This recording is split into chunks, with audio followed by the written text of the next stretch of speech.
Hola a todos, bienvenidos un día más al canal de LWS Financial Research. Hoy os traigo un vídeo que es de rabiosa actualidad, una adquisición y una noticia que ha salido esta misma semana y que además afecta a una empresa que es muy interesante porque sale un poco del ámbito de las que cubrimos más a menudo en el canal, que se acostumbran a ser empresas más cíclicas, que pueden sufrir más en entornos recesivos, y en este caso traemos algo más de value clásico, ¿no? Una compounder que cotiza con un descuento por la zona en la que opera, en Georgia, ya lo conocemos, pero que aún así tiene unos números que son incontestables y que además están operando muy bien. Hoy lo vamos a ver, de hecho, en esta presentación, en lo que vamos a traer sobre la adquisición. Y además contamos con un invitado de lujo como es Edgar Fernández, que conoce la empresa perfectamente y nos va a dar unos detalles que yo creo que muy poca gente conoce o puede obtener simplemente leyendo esto y que van a aportar muchísimo valor. ¿Qué tal, Edgar? Hola Albert, encantado de estar aquí más comentando pues nuestra niña bonita, ¿no? Que es Georgia Capital. Sí, sí, sí. A alguien le sorprenderá un poco tal vez el título cuando empecemos a comentar las slides, porque no vamos a hablar propiamente de Georgia Capital como tal, sino que vamos a hablar de Bank of Georgia, en el que obviamente pues la empresa compounder o sobre la que nosotros estamos interesados tiene un stake muy importante, del 20% casi, y que por lo tanto, aunque no sea directamente, pues sí que se va a beneficiar indirectamente, ¿no, Edgar?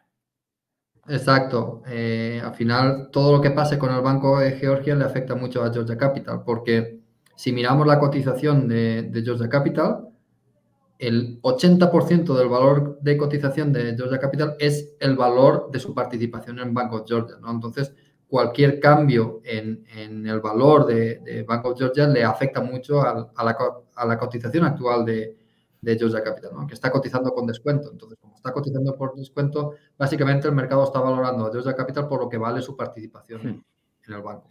Sí, eso te iba a decir, digo que es el 80% de la cotización, que no el 80% del valor. Si alguien se pone a mirar los números, pues se va a sorprender. Tenemos un artículo que os lo voy a dejar en la descripción, en el propio LWS Financial Research. Y ya sin más dilación, vamos a ver qué es lo que han comprado y por qué puede ser interesante para Georgia Capital. Vamos allá.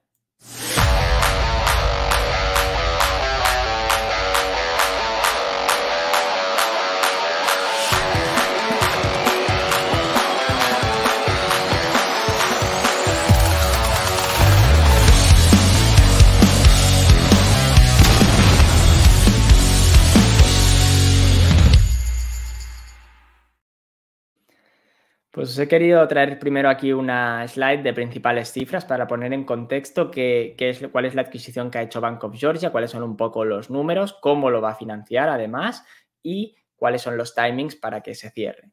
Bank of Georgia va a comprar a Ameriabank, que es uno de los principales bancos. Después sí que vamos a tener también un ranking de cómo está posicionado en su país, pero uno de los principales bancos de Armenia. Para el que no esté tan metido en geografía, pues es un país que es adyacente a Georgia, opera en la misma región, tienen muchas similitudes, luego vamos a ver también en cuanto a sus economías y crecimiento, pero ofrece una pata de crecimiento que en Georgia puede estar más madura, aunque por supuesto el runway que tienen todavía es gigante, pero un poco más madura, y que en cambio en Armenia puede haber, por la fragmentación del mercado, más oportunidades.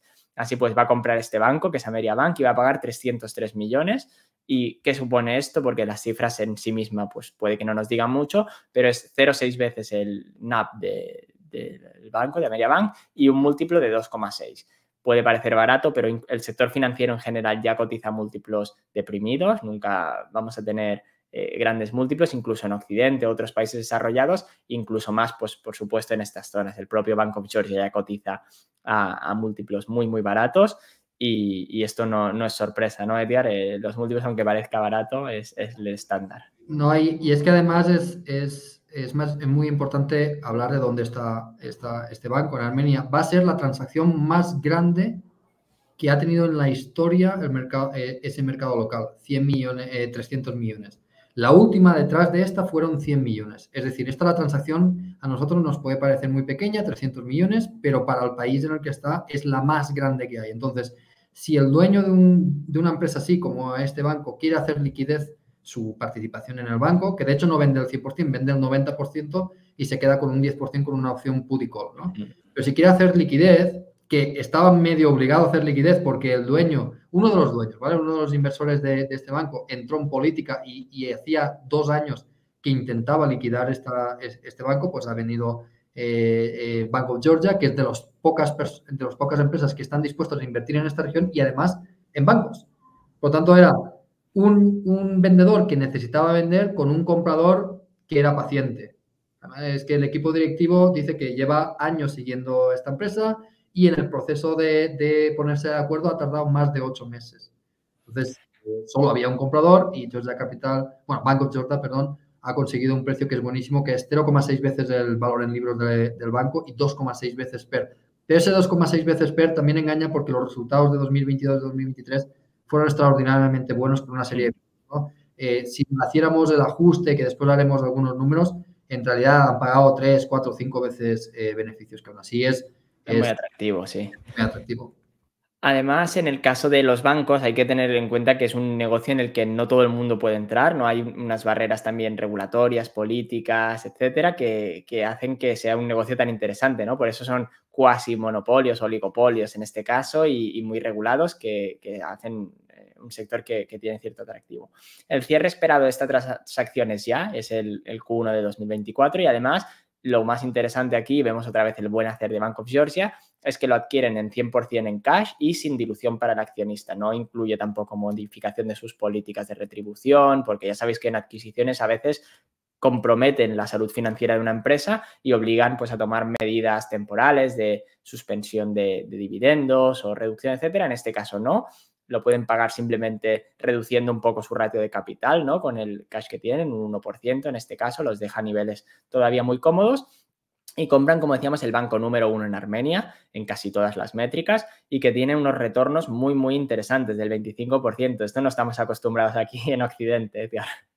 No, pero en países en desarrollo es muy normal. Es muy normal tener en bancos retornos sobre el equity muy altos. Muy altos. ¿Por qué? Porque el diferencial de tipo de interés suele ser mucho más alto que en los países occidentales, donde el sector bancario está más consolidado y por lo tanto hay más competencia. Y como hay más competencia, pues esos márgenes se van estrechando. Aquí son mercados que normalmente no están tan consolidados.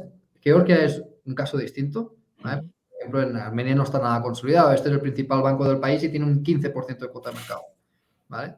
Y es el principal con diferencia con los demás, ¿no?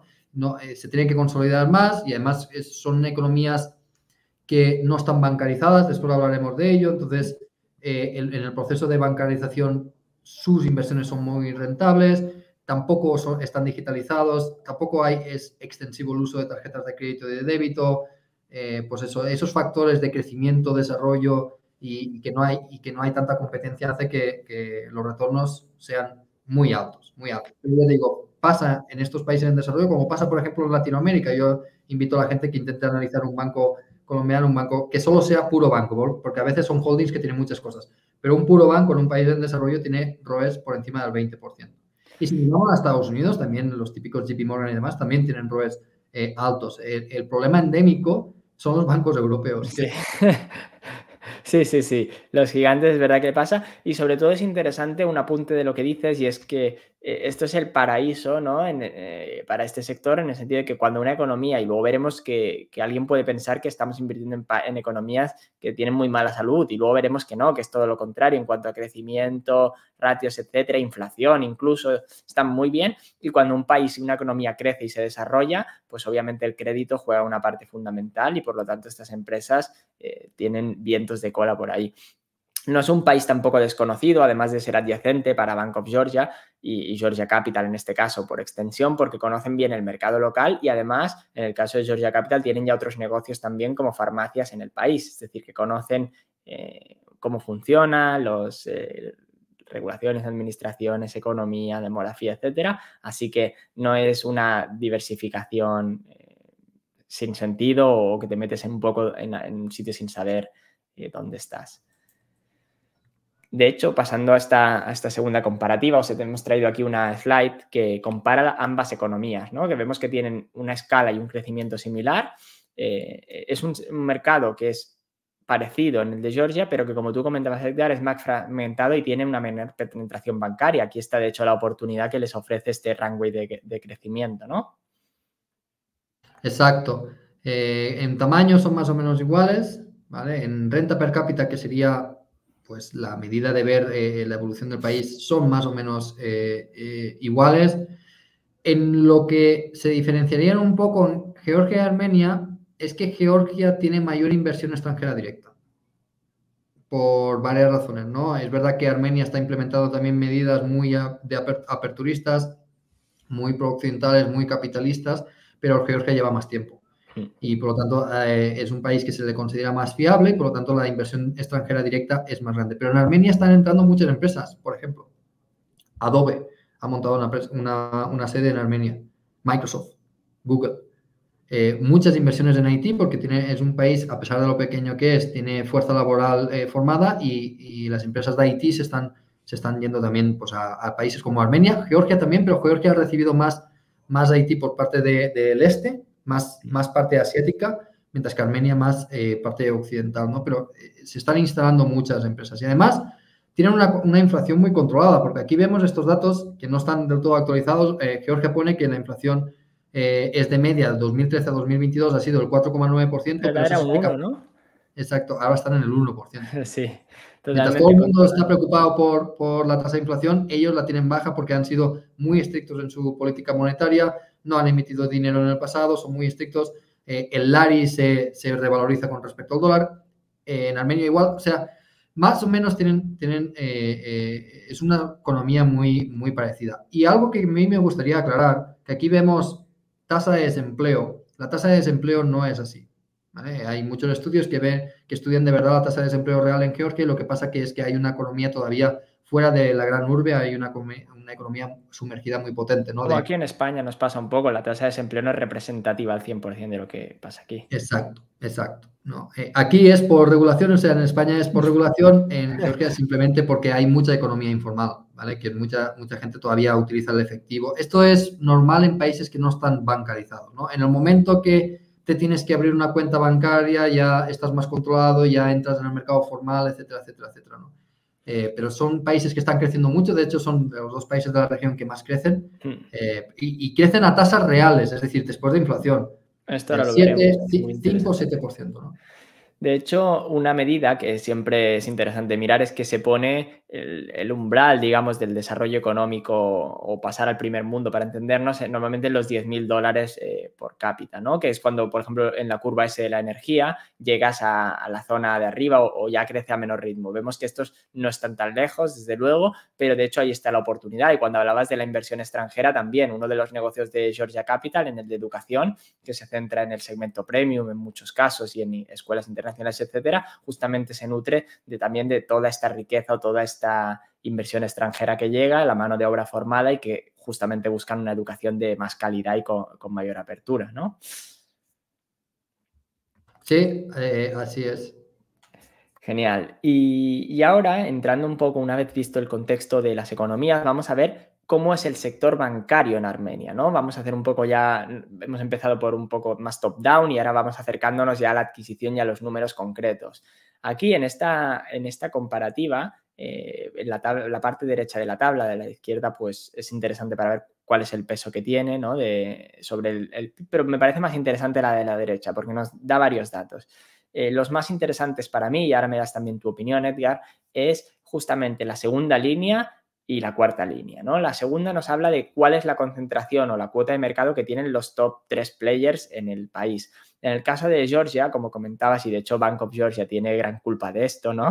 Es del 82%. O sea, hay una fragmentación limitada, luego también hay una slide que lo detalla más, pero en cualquier caso es una concentración limitada y en el caso de Armenia no, los top 3 players son el 43%, contando que Ameriabank es casi el 20% y su principal competidor también está sobre el 15%, entonces ya te está dando una idea de que existe una oportunidad de consolidar el sector y del crecimiento. Y después el de los NPL ratios, ¿no? Al final, este es la tasa de impago, para quien no esté familiarizado con la terminología bancaria, es el Non-Performing Loan Ratio, y te da una idea de los impagos o de cuánto, sobre una base 100, pues cuál es la pérdida que tú esperas por impago en cuanto a número en este caso, ¿no? No es la pérdida esperada o las provisiones, sino la tasa de número. Y vemos cómo es bastante baja. Para que alguien se haga una idea, si ha visto las cifras de este año en el caso de BBVA, Santander, Caixa, etcétera, en España, pues rondan más el 3%, están alrededor del 3%. Entonces son ratios muy, muy buenos de un crecimiento sano, una economía que justamente no tiene muchos impagos. No sé si algún otro dato a ti te ha llamado la atención o quieres completar, el de capital, por ejemplo, también. Sí, estos datos son muy interesantes desde un punto de vista de ver la oportunidad que tiene el Bank of Georgia al entrar al mercado de Armenia, ¿no? Es una economía que está menos bancarizada.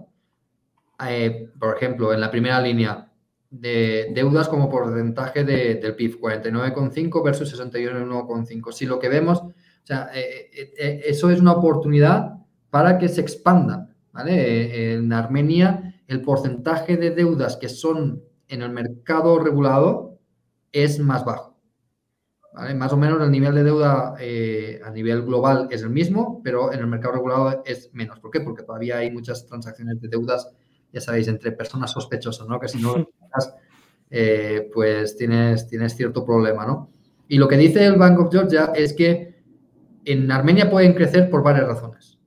Una, porque Armenia está menos bancarizada. Por lo tanto, si tú mantienes tu tamaño, pero la tarta crece, vas a crecer. Y dos, porque como tú has dicho, no está tan concentrado el mercado. Y Bank of Georgia tiene experiencia haciendo M&A, entonces podrían seguir creciendo. Y lo que también es interesante, que sería yo creo que el tercer punto que hace esta transacción muy interesante, es que el equipo directivo del banco adquirido fueron los que en 15 años hicieron que el banco pasara de tener una cuota del 1 a tener una cuota del 20%. En 15 años.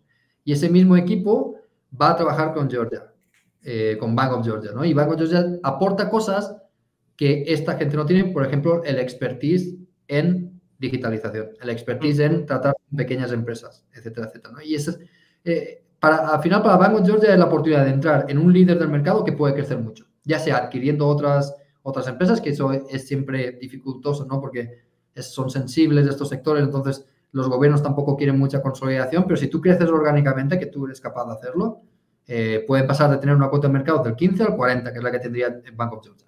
Entonces ya has multiplicado por más de 2 veces tu tamaño, ¿no?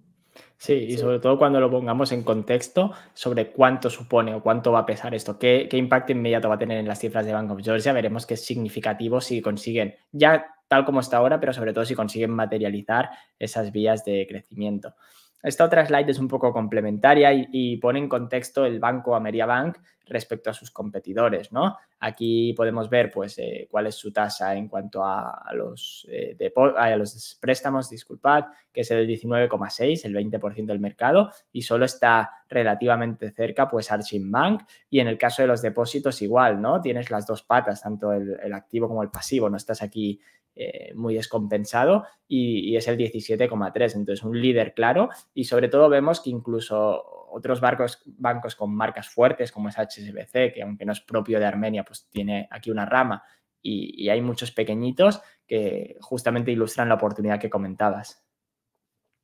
Exacto, ¿no? Y que ves que no hay, todavía no han entrado los bancos extranjeros de forma fuerte. Está HSBC y está Unibank. Unibank es un banco italiano.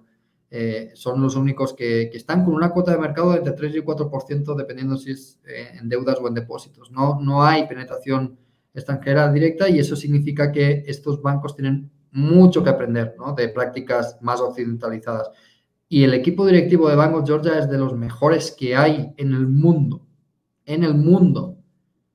Formados fuera. Todos, por ejemplo, el ex CEO de Bank of Georgia, que ahora es presidente de Georgia Capital, se formó en Londres. Irak se formó en Londres. O sea, es un sistema occidentalizado de hacer las cosas, ¿no? Por lo tanto, les pueden ayudar muchísimo a mejorar. Y no han tenido la influencia de otras prácticas internacionales y esta va a ser la primera influencia directa que vayan a tener.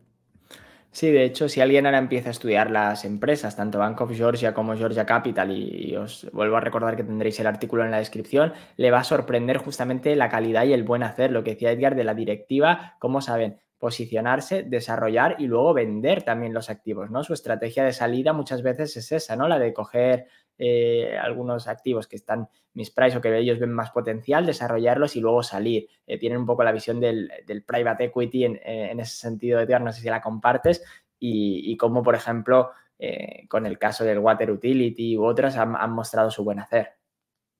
Sí, ese es su objetivo, comprar, hacer crecer y vender. Ese es su objetivo. Funcionan como un private equity centrado en Georgia, con las ventajas que ello supone, porque es que son los únicos compradores del país. ¿Por qué han conseguido un precio tan bueno por este banco? Porque son los únicos compradores. Y en Georgia, si tú quieres hacer un negocio grande, ¿quién es el único comprador que hay?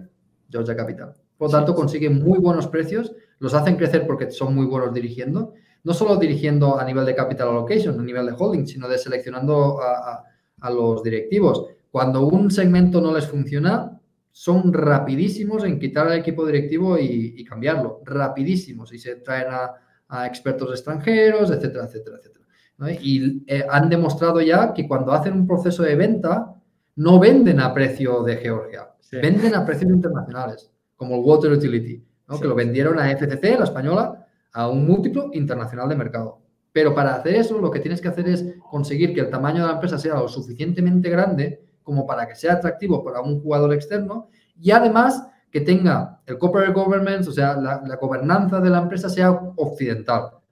¿Vale? Que una empresa extranjera, una empresa europea, una empresa francesa, una empresa italiana pueda ir ahí y vea que los sistemas de gestión, los sistemas de control son exactamente iguales. Por lo tanto, no hay problemas de integración y eso es lo que hace muy bien. Entonces, compran a múltiplos o a valoraciones locales y lo venden a valoraciones internacionales. Y eso aporta un valor para los accionistas espectacular. Sí, totalmente. Como decías, la escala les ayuda mucho a ser muchas veces el único comprador y luego también el acceso al capital o el coste que tienen ello, que es atractivo, hace que las operaciones tengan sentido, ¿no? Porque a veces te puedes encontrar con que puedes acceder a unas condiciones que te destrozan el IRR. Así que tienen el santo grial de la combinación. Y ahora ya entrando un poco en los números, luego Edgar nos va a dar un detalle, un regalo casi, porque esos números poca gente, Edgar, los habrá podido hacer ya así y con la facilidad y la generosidad que tienes al compartirlos, pero esto sí que nos lo da la propia empresa que pone un poco en contexto la escala, ¿no? De decir, oye, ¿cuánto va a suponer este nuevo banco? ¿O están comprando una cosa que realmente va a mover la aguja? ¿No? ¿Cuánto va a suponer? Y vemos cómo va a ser casi un cuarto en cuanto a préstamos en activos, pues prácticamente también en depósitos y luego un beneficio que además, como dices tú, ¿no? Pues requiere ajustar un poco o tener en cuenta en qué momento estamos, pero también significativamente. Y hay que tener en cuenta que, como decimos, todo esto lo adquieres sin dilución, tiene un impacto inmediato y directo en las finanzas y solo les ha costado, solo entre comillas, un 1% del ratio de capital que ya tienen, que sigue siendo muy cómodo y permitiendo y por lo tanto me parece una jugada maestra. No sé, ahora lo veremos más en tu modelo, pero desde luego no es una adquisición pequeña, mueve la aguja y es relevante. Sí, te aumentan los beneficios un 20-25% de forma inmediata y utilizando lo que se llama buffer de capital, es decir, los bancos tienen una exigencia mínima de capital que tienen que mantener, ¿vale? Y ellos tenían un buffer, tenían un extra. Entonces, han consumido parte de ese buffer para comprar la empresa, no han tenido que diluir, no han tenido que endeudarse, no han tenido que hacer absolutamente nada. ¿Cómo han financiado esto? Más o menos 60% del cash viene de Bank of Georgia Holding, ¿vale? De lo que es la holding y el resto viene del propio banco, de reservas del propio banco. O sea, no les ha costado nada. ¿Cómo lo han financiado? Eso sí es verdad, haciendo durante una temporada menos recompras de las que nos tenían acostumbrados. ¿Vale? Porque así es como acumularon el buffer, ¿no? Pero todavía siguen en su rango de lo que ellos han guiado, porque la guía de Banco de Georgia es repartir entre el 30 y el 50% de los beneficios a los accionistas en forma combinada de dividendos y recompra de acciones. Eso no han fallado en eso. No han fallado. Lo que pasa que, claro, podrían haber sido más agresivos, pero yo creo que esta adquisición añade muchísimo valor al banco. Sí, más que justificado lo que tú dices, al final, bueno, pues para algo existe el rango, ¿no? Te da flexibilidad para justamente llevar a cabo esto que yo creo que va a crear mucho más valor que un poquito más de porcentaje de reparto a corto plazo. De hecho, ahora nos has traído, y te lo agradezco de nuevo, este Excel que has preparado, que como Antonio siempre te aprieta, pues hoy ha sido mi caso, ¿no? Un poco mientras daba clases Edgar, o sea que genial, y que supone ya trasladar esto, porque vale, hasta ahora hemos visto qué supone para Bank of Georgia, pero nuestro verdadero interés es qué supone esto para Georgia Capital, ¿no? Como al final tiene una participación en Bank of Georgia y qué le va a suponer o qué puede suponer esto a corto y medio plazo, Edgar. Sí, estos números son muy sencillos, ¿vale? Es coger el beneficio neto que ha tenido la compañía en GEL, que es la moneda local de Bank of Georgia, que son 309 millones de GEL, de Laris, ¿vale? Esto es lo que aportaría contablemente el nuevo banco, ¿vale? Que es los beneficios que ha dado en 2023. Eso lo traduzco a GBP, que es libras, porque Bank of Georgia cotiza en libras y Georgia Capital también cotiza en libras. Entonces es más fácil verlo en libras, ¿no? Eso supone 93,2 millones de libras. Esos 93 millones de libras de beneficio neto se ha conseguido con un ROE del 24,9%, ¿vale? Tenemos que ajustarlo porque tanto 2022 como 2023 fueron años extraordinarios, tanto para este banco como para Bank of Georgia, por la inmensa cantidad de capital que les ha llegado desde Rusia, que es capital barato que han podido financiar el crecimiento de préstamos a mayor tipo de interés. Es decir, fueron capaces de aumentar los márgenes, ¿vale? De intermediación. Esos márgenes se están contrayendo, normal para volver a la normalidad. Entonces, lo normal es que este banco pudiera hacer un 20% de ROE, ¿vale? Entonces, suponiendo que este año fuera normalizado, es decir, no cambia nada, los ingresos se mantienen, pero el ROE se normaliza, tendrían unos beneficios en libras de 75 millones, ¿vale? 74,9 millones. Bank of Georgia, ahora esto está integrado en Bank of Georgia. Bank of Georgia tiene la política que hemos dicho antes, de entre un 30 y un 50% del beneficio neto se va a repartir en forma de dividendo o recompras. Y eso, la media son 40%. Entonces, cogemos la media. Si cogemos la media de esos beneficios ajustados, sería 29,9 millones de libras que irían en dividendos para Georgia Capital. ¿Por qué? Porque ellos reciben, esto es lo que recibiría el banco, ¿vale? Y eso se va a Georgia Capital. ¿Cuánto supondría? En términos normalizados, entre un 5 y un 6% de nueva rentabilidad por dividendo. Eso es lo que recibiría Georgia Capital, asumiendo que el banco sigue creciendo a una tasa del 10%, ¿vale?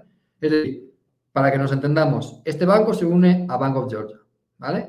Bank of Georgia reparte dividendo. ¿Cuánto? El 40%. ¿Vale? El 40% de 74,9 millones son 29,9 millones. ¿Vale? Y eso le tiene que llegar a Georgia Capital, que tiene el 20% de esos dividendos, ¿no? Entonces, sobre el market cap, ¿cuánto representa? 5,91%. Como Georgia Capital tiene el 20% de eso, ¿cuánto podría recibir de extra Georgia Capital? Pues haces eso dividido entre 5, que sería un 1,25 o algo así, ¿no? Eso extra que recibiría Georgia Capital, ¿vale? Bank of Georgia recibiría más y eso es lo que recibiría Georgia Capital. Y aquí hay que tener en cuenta una cosa. Porque, claro, muchos podréis decir, no, bueno, pero es que Bank of Georgia o Georgia Capital solo recibirá en dividendos, solo recibirá el dinero de los dividendos, las recompras no. O sea, Georgia Capital no recibirá las recompras. Sí que las recibe porque, recordaros, Georgia Capital tiene el 20% de Bank of Georgia y no quiere pasar del 20%. Es decir, cada vez que Bank of Georgia hace recompras, ¿quién le vende esas acciones? Georgia Capital. Porque ellos se quieren mantener el 20%. Entonces, para ellos, las recompras es como un dividendo extra. Eso será dinero directamente que les llegue, ¿no? Sería, por eso, un 5,91% de la capitalización de Georgia Capital, que como ellos tienen un 20%, pues sería un 1 o 2%. Es muy acreativo. Sí. Y sobre todo por lo que tú dices, que cuando tú tienes una estrategia tan agresiva como la que tiene o sobre todo va a tener Georgia Capital, ¿no? En el futuro de retorno al accionista y tú tienes recompras que componen sobre recompras, que componen sobre dividendo, rápidamente haces una bola que es difícil pararla y que además crea muchísimo valor a este descuento sobre NAV, ¿no? Porque de hecho las recompras que dices que no le llegan, que ya has explicado cómo sí que le llegan directamente, pero aparte también le llegan con la propia apreciación del Bank of Georgia en cuanto a creación de valor por el aumento de NAP. O sea, es claro, que es el círculo perfecto. Es que hay que hacer todos esos cálculos, porque sí. Bank of Georgia, al hacer recompras, disminuye las cantidades de acciones en circulación, eso hace aumentar el valor por acción, eso aumenta el NAP de Georgia Capital y además Georgia Capital recibe dinero por esas recompras. Sí. Y con ese dinero Georgia Capital recompra acciones. Por eso que es ahora que están ese más o punto menos a un monetario ritmo de entre un 7 y un 9% de las acciones en total en circulación se las quitan al año, en un momento en que no son agresivos recomprando acciones. Sí, sí, es una auténtica barbaridad y sorprende. Por eso digo que cuando alguien lea el artículo parece un too good to be true, ¿no? Es verdad que hay que descontar un poco el riesgo geopolítico que tiene Georgia, que no es lo mismo, aunque en mi opinión, por supuesto, es exagerado, si no, no hablaríamos de esta empresa, ¿no? Pero desde luego no hay que minimizarlo, ya tuvieron un conflicto con Rusia y la amenaza pues existe y por lo tanto eso explica la valoración en parte, pero están haciendo una gestión tan buena que sorprende a veces. No sé si te pasa cuando miras los números, pero parece de too good to be true. Sí, es un no-brainer esta oportunidad. Y es curioso porque es de esas tesis que normalmente te esconderías. ¿Vale? Diría, no se la cuento a nadie, no se la cuento a nadie, no se la cuento a nadie, no he hablado de esta empresa porque solo quiero yo tener esta empresa y ganar a mis competidores, ¿no? Sacar más rentabilidad. Pero es que te das cuenta que da igual. Sí. Y por mucho que hables de ella, la gente le cuesta mirársela, es que hay que dedicarle tiempo. Es un no-brainer cuando le has dedicado tiempo. Y no es porque sea difícil de analizar ni nada, es que le tienes que dedicar tiempo. Y sobre todo son muchas patas, lo que tú dices, ¿no? No tiene una estructura de negocios que solo sea un único activo, ¿no? No es un single asset, justamente, cada uno tiene sus dinámicas, hay que conocer también el país, el entorno y lleva su trabajo. Por eso también, pero es lo que tú dices a veces, no es solo la ventaja competitiva de todo el conocimiento que ya tienes, sino a veces el interés de mercado, ¿no? Las oportunidades que traemos no siempre son cíclicas, pero acostumbran a ser contrarias y te sorprende. Me pasó con otra empresa, ya la comentaremos, está en el canal, que se llama Dynacor, que son los vídeos o los artículos con menos visualizaciones, las oportunidades que a veces parecen más claras. Yo me alegro y al final pues podemos acceder a estas oportunidades, pero sorprende cómo nos fijamos solo en los líderes de mercado y hay otras oportunidades muy, muy interesantes. Sí, que además lo que desde un punto de vista racional para nosotros, si supiéramos que la gente que nos oye va a invertir directamente o que grandes fondos van a invertir, no hablaríamos de ella porque harían que aumentara el precio y por lo tanto la empresa recompraría menos acciones. Ahora lo que te interesa racionalmente es que el precio de la acción se mantenga bajo, porque cuanto más bajo está Georgia Capital, más acciones pueden recomprar, Y más más valor valor se te están crea, creando sí. al futuro y más alta va a ser tu TIR, ¿no? Pero es lo Sí. que te dice, nosotros podemos explicar esta acción y yo estoy seguro de que no va a haber nadie, algún fondo americano hay que sí invierte en ella, pero todo el mundo sabe que es mi principal posición y nunca, no he visto a nadie que me copie. Sí. Entonces, da gusto, puedes hablar de una acción que tienes en cartera sin miedo que te copien, ¿vale? Porque cuando te copian tienes el problema y, oye, esta acción es un poco ilíquida, no mucho, hay liquidez de sobra, ¿no? No es muy ilíquida, pero no quieres Sí, no es que una nadie mega grande se cantidad. entere porque ya te quita la oportunidad de ampliar tú o lo que sea, ¿no? Pero como aquí no te copian, pues es perfecto para Sí, nuestros oyentes, sí, ¿no? sí. Pues bueno, con esto finaliza la presentación que os habíamos traído. Esta era la última slide. De nuevo quiero darte las gracias, Edgar, tanto por compartir el Excel como tu tiempo y conocimiento, que es muchísimo en esta empresa. De hecho, poca gente yo creo que la conoce tan bien, así que un auténtico placer. Y para los oyentes, dejadnos en los comentarios también si os interesan estas otras empresas y yo apretaré a Edgar para que siga compartiendo con nosotros y viniendo al canal, que sé que muchos me lo pedís y desde luego aporta un valor tremendo. Bueno, gracias, hasta la próxima. Eso es, hasta la próxima. Nos vemos en el siguiente vídeo.